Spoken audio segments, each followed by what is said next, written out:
Hi, my name's Carrie and I'm a queer single adopter.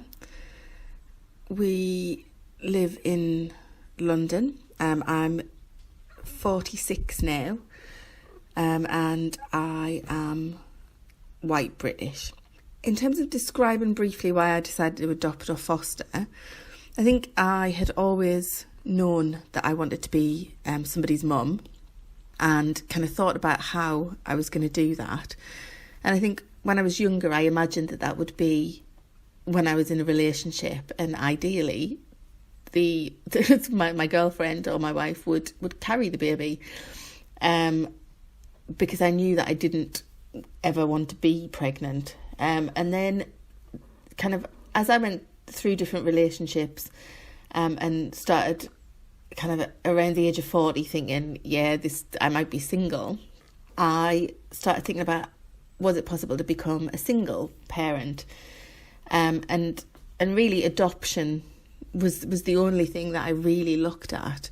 And once I'd kind of discovered New Family Social as part of Adoption and Fostering Week, I think back in 2016 probably, and thought, no, I'm going to adopt. In terms of which agency I went through, I knew that I wanted to adopt as young a child as I possibly could, and I knew that local authorities were much more likely to have very young children than voluntary agencies.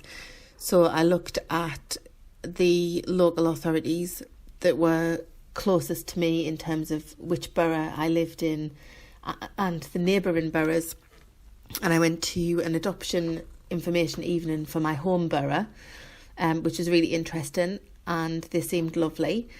And I also went to an information session for the neighbouring borough, and then when I'd stopped to ask questions at the end of that session, just the social worker was really short with me and really unfriendly, so I went with the home borough. But that was how I chose. My agency was the local agency, which is now part of a regional adoption agency, but at the time it was just a single borough.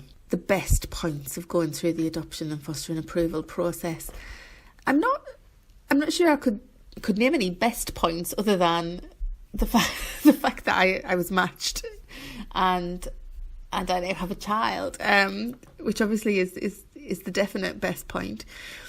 I suppose my social worker seemed to be really understanding. She was really open to the fact that I was single, that I was queer. It just wasn't a problem. She was really lovely. And I think you have to have that rapport with the social worker, because when you're doing stage 2, essentially it's like having a therapy session every week for quite a long time, although it's not quite as helpful as a therapy session, but you do have to kind of really open yourself up and kind of think about kind of your own childhood and how you were parented and how you want to parent. And I think having a social worker that felt quite understanding and open really, really helped with that. So maybe that was the high point, was a good social worker. Oh, next section is, does my adopted child meet the same criteria I started the process envisioning? Pretty much, really. I went into it knowing that I wanted as young a child as possible, and preferably a girl. I have lots of kind of little boys in my life. Like most of my friends have little boys. My sister has 2 sons, but I just had always seen myself with a daughter, so that was definitely a preference for me. And then when my daughter came home, she was 9 months old, and had been in a really secure placement, just one single placement.